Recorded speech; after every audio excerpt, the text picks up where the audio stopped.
Okay, so where were we? Right. A bondage-loving, consent-hating, pirate-looking, long-haul trucker was just arrested after being caught with a terrified, naked woman handcuffed and gagged in the back of his truck in the middle of nowhere. Taken in for questioning, he had this to say. I think that's about as far as I've ever gone. Yeah, that's another way of saying, I need a lawyer.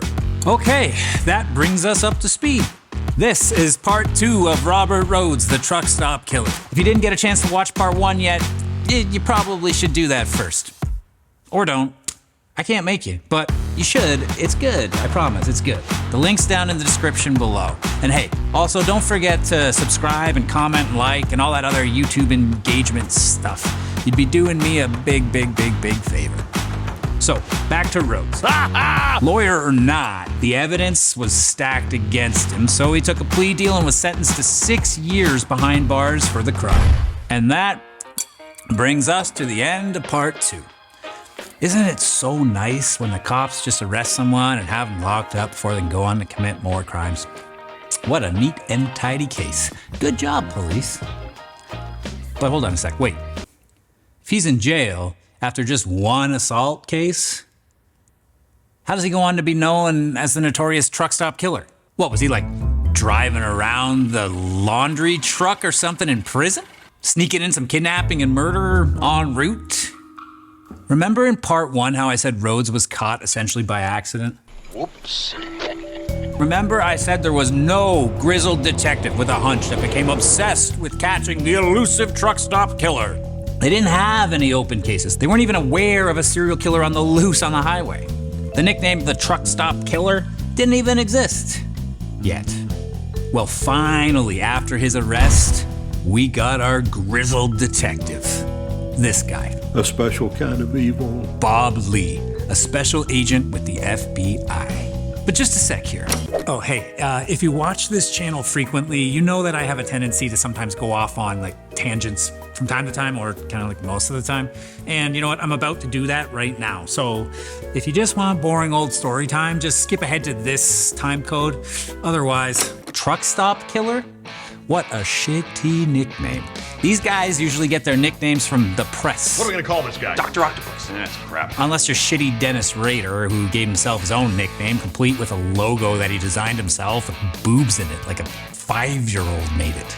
Man, BTK always comes up, sucks so bad. Usually it's the press looking for something that looks good and scary in a headline like Night Stalker, Dr. Death, Son of Sam, the Milwaukee Monster. And on another tangent on top of a tangent, I searched for headlines in the newspapers that said Milwaukee Monster, and a bunch of these weird Etsy pages came up. Who the fuck would want this framed on their wall? It certainly doesn't fit the aesthetic in any of these pictures, does it? Anyway, truck stop killer? Sounds like a guy who takes massive shits in gas station bathrooms.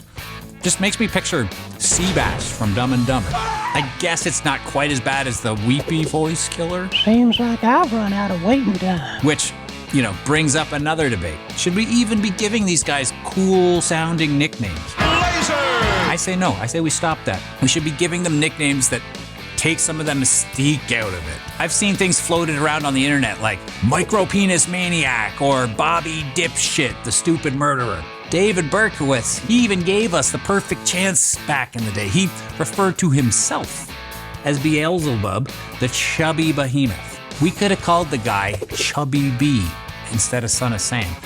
Chubby B. I think I'll do an entire episode just on nicknames at some point. That would be good.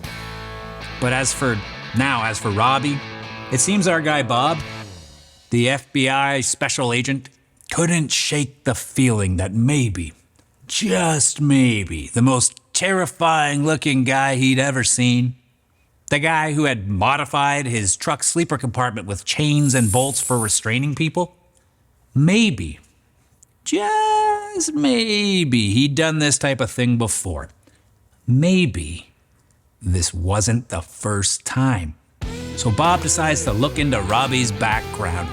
Genius, genius, genius! He checks the national database and makes one phone call to see if Rhoades had any criminal history. Boom! just like that. Turns out Rhoades was a suspect in a previous essay and kidnapping case. And this, my friends, is where I get confused. So confused. I don't know. Maybe you tell me, is it just an American thing? Because in all of these documentaries, you're constantly hearing about this police station in this jurisdiction cooperating with that other station over in that other state, and that jurisdiction has this information, but we don't have it or any access to it, and they're being difficult about turning it over because this guy at that station lost these files and the dog at the other station ate their files, and nobody knows anything about anything ever, and no one shares anything with anybody, and no one has access to the information they need ever. What the hell, guys? Fucking get it together. If I get pulled over for speeding, the cop asks for my license and immediately runs it. He pulls up my file, if one exists. So, you mean to tell me that Rhoades was arrested, charged, convicted, and sentenced to 6 years all before someone thought, hey, let's run a background check? I gotta say it. This information that I found, it has to be wrong. Something must be missing here. It cannot possibly be this incompetent. This line represents time. The timeline just has to be off. It has to be. Somewhere in the past, the timeline skewed into this tangent. Because apparently, only at this point, after Rhoades is in jail, does the FBI agent talk to the landlord of Rhoades' building about Rhoades' apartment, which turns out to be chock full of bondage gear, blood, and the smoking gun, photos. Specifically, these disturbing shots. Now, they're hard to look at. These photos, honestly, they make me sick, and they should make you sick too. They are believed to have been taken just minutes prior to the murder.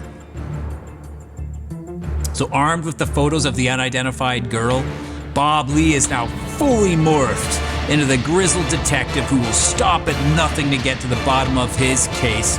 Let's fucking go, Bob! September 1990. It took the discovery of a body over 800 miles away in a rundown barn for the girl in the photos to be identified as Regina Walters. Regina and her boyfriend had been reported missing months earlier. Well, at least they already had Rhoades behind bars, right? Now, armed with the photographs and the body, they can charge Rhoades with murder and ensure he spends the rest of his life behind bars, right? Wrong. Remember, nobody communicates, and no one knows anything about anything ever. It took him close to 2 years to build a case against Rhoades. He was literally less than 2 months away from parole in '92 when they were finally able to get their shit together and charge him with murder. And at least, they knew where to find him. But I mean, who knows? They probably couldn't locate his fucking cell in the prison, for God's sakes. Yeah, he's over in cell block B. Wait, hold on a sec. Says here he's transferred to B. Wait, no. He's out for the day driving the laundry truck again. Faced with the evidence, Rhoades took another plea deal and pled guilty to avoid the death penalty. Apparently, reports are that he pled guilty with a smile. Fuck this guy. But hey, maybe this detective on the case put it best. As he was beginning to exit the courtroom, I mentioned to him that it was certainly my pleasure that I was going to get to send him to prison for the rest of his life. He was really upset at that comment and told me to get maybe not as professional as I should have been. I returned and told him where he was going. I was hoping that was going to happen to him. Yeah, that's awesome.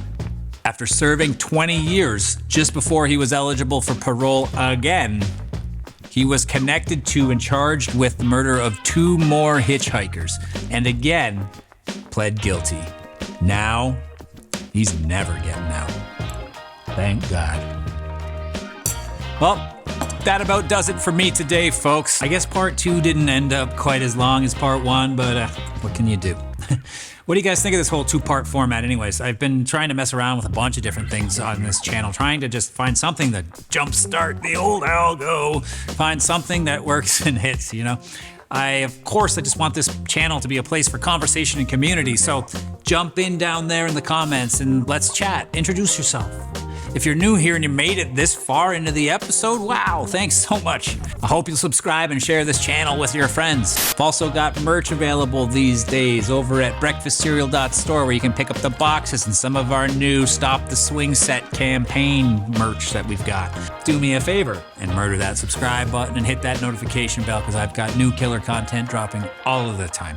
And if you just can't get enough, you can even head over and follow on Instagram and TikTok for even more killer content.